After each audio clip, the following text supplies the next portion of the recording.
Everyone wants to scale drone manufacturing. Very few are prepared for what that actually means. Because building drones is easy. Building thousands per month, that's different. Suddenly, every weakness in the production process gets exposed. Autoclaves become bottlenecks, labor costs climb, cycle times drag, floor space disappears, and scaling stalls. Compression molding changes that. High-rate composite production, shorter cycles, integrated automation, consistent part quality at scale.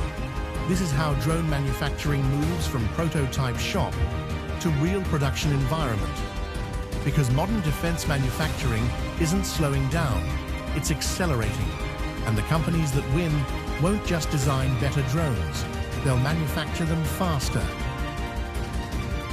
Macrodyne builds the systems that help make that happen.